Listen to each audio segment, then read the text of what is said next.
They say imitation is the sincerest form of flattery, and if that's true, Zelda's cheeks will be redder than the blood moon when players get their hands on Windbound when it launches.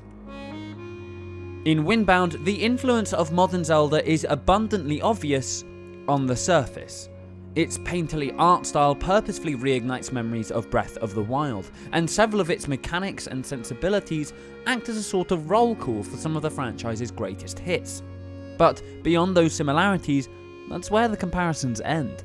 Though initial perception could easily conclude that Windbound is a spiritual successor to Zelda's prime titles in a similar vein to Oceanhorn, my actual playthrough proved that Windbound forgoes a lot of adventure sensibilities in favour of a much stronger focus on survival mechanics, sharing much more DNA with Rust and Don't Starve than it does with Wind Waker. And I've got to admit, I don't think that's to its benefit. Players take control of protagonist Kara after waking up on a shore with no memory of her past, and are instantly thrust into tackling the boat building mechanic and different survival systems that define Windbound. A hunger bar that must be frequently replenished, cooking meat to varying levels of quality, a crafting system that requires ingredients from all sorts of environments. All the survival staples are present, although I underestimated just how much they would determine the kind of game that Windbound is.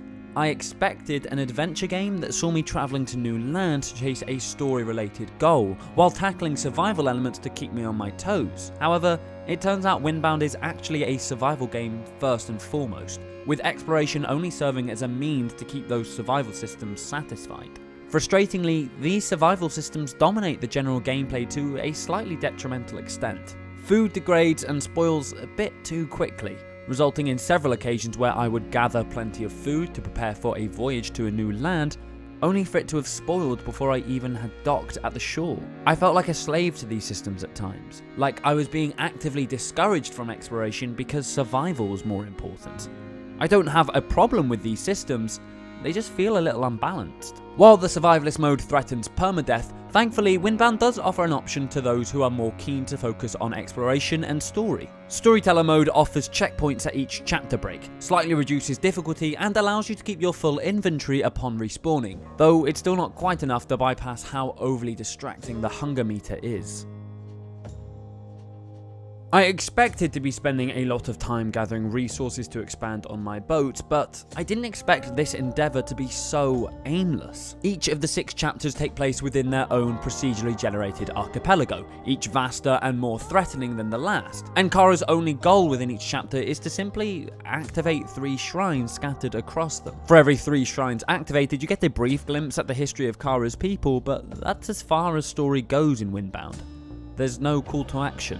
No plot to chase, no overarching villain to conquer, just survive long enough to complete the 6 chapters. I'm not expecting a AAA style narrative by any means, but just some kind of goal would have been nice. You'll spend a lot of time sailing from island to island on your makeshift boat, and though Kara initially starts off with just a simple canoe, you'll quickly find yourself building a large raft with multiple sails and accessories to navigate the dangerous waters. It's immensely satisfying to watch your vessel expand, and it's this system that is Windbound's key strength. I spent a lot of time perfecting my boat's design, eagerly chasing down resources to build new accessories.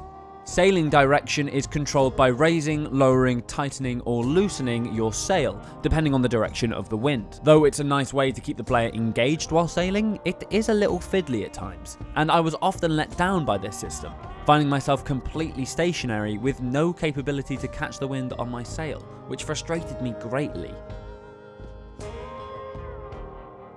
Thankfully, exploring the islands of Windbound is a real joy. Though each chapter's archipelago is procedurally generated, you wouldn't be able to tell. Each land I explored felt like a purposefully crafted environment, and I loved finding new ways to get around. Discovering new creatures is also a great thrill, each fantastically designed with their own unique behaviours and characteristics. I would land at new islands with bated breath, excited to find out if I was about to discover a new species. A majority of the creatures you'll encounter are hostile, and you have to craft spears, bows and slings to fight them. The combat system is serviceable but incredibly simple and shallow, consisting of just a basic attack and a dodge.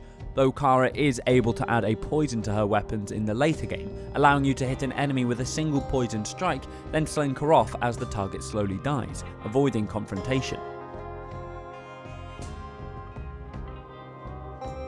The most frustrating part about Windbound for me is that there's a game I would absolutely adore beneath its unbalanced survival mechanics. It's an absolute visual treat, completely nailing its watercolour aesthetic, and its beautifully composed score was a fantastic accompaniment on my journey, making even the most dull voyage feel like an adventure.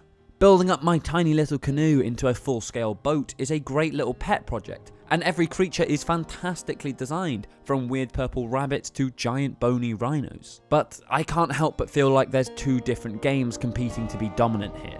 An adventure game that wants you to fall in love with its world, and a survival game that wants you to struggle in it. These opposing attitudes distract from each other in Windbound, rather than complementing each other.